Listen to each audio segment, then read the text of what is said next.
কদিন আগে শেষ হওয়া টি-20 বিশ্বকাপে আশা অনুরূপ পারফরমেন্স ছিল না সাকিব আল হাসানের। ব্যর্থতার ছাপ বজায় থাকলেও যুক্তরাষ্ট্রের major cricket league batting bowling কোনোটাতেই জ্বলে উঠতে পারেননি বাংলাদেশের তারকা ক্রিকেটার। এমএলসিতে এবার সাকিব খেলছেন লস অ্যাঞ্জেলেস নাইট রাইডার্সের হয়ে।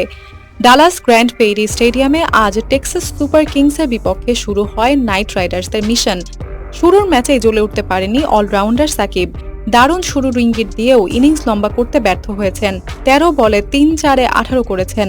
বোলিংয়ে উইকেট পেলেও ছিলেন খুবই খরুচে। ৩ ওভারে ৩২ রান খরচ করে নেন ১ উইকেট। সাকিব ব্যর্থ হলেও তার দল লস অ্যাঞ্জেলেস পেয়েছেন ১২ রানের জয়।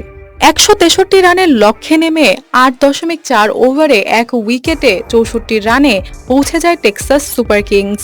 নবম ওভারে পঞ্চম বলে অ্যারন হার্ডিকে ফেরান সাকিব। তাতে ভেঙে যায় দ্বিতীয় উইকেটে ডেভেন কনওয়ে ও হার্ডির ২৬ বলে ৩৪ রানের জুটি।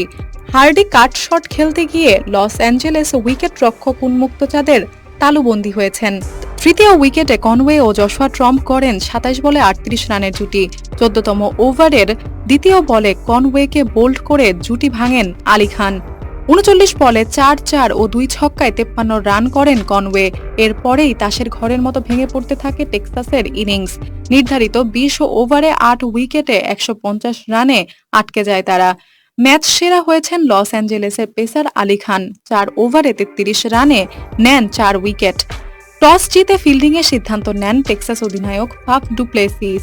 প্রথমে ব্যাটিংয়ের আমন্ত্রণ পেয়ে লস অ্যাঞ্জেলেস নির্ধারিত ২০ ওভারে ৭ উইকেটে করেছেন ১৬২ রান। ইনিংস সর্বোচ্চ ৬৮ রান করেন চাঁদ। ৪৫ বলের ইনিংসে ৬-৪ ও ৩ ছক্কা মেরেছেন তিনি। স্টয়নিস, হার্ডি, জিয়াউল হক, টেক্সাসের এই ৩ বোলার দুটি করে উইকেট নিয়েছেন। ক্যারিয়ারের শেষ ভাগে পারফরমেন্সে ভাটা পড়লে খেলোয়াড়দের অনেক কিছুই সহ্য করতে হয়, যেমনটি এখন সাকিবের ক্ষেত্রে হচ্ছে। তার অবসর নিয়ে বেশিরভাগ আলোচনা টি-20কে কেন্দ্র করে। সাকিব প্রায়ই অবসর নিয়ে প্রশ্নের মুখোমুখি হচ্ছেন, কিন্তু ৩৭ বছর বয়সী এই অভিজ্ঞ অলরাউন্ডার এইসব আলোচনাকে খুব একটা গুরুত্ব দিচ্ছেন না। তিনি জানিয়েছেন, এসব নিয়ে এখনো চিন্তা করেননি। সময় হলে সবাই জানবে। দলের প্রয়োজন এবং নিজের পরিকল্পনা অনুযায়ী সিদ্ধান্ত নেবেন। সাকিবের ১৮ বছরের দীর্ঘ ক্যারিয়ারে তিনি অনেক সাফল্য অর্জন করেছেন। তবে এখন তার পারফরমেন্স নিয়ে যেভাবে আলোচনা সমালোচনা হচ্ছে, আগে এমন হয়নি।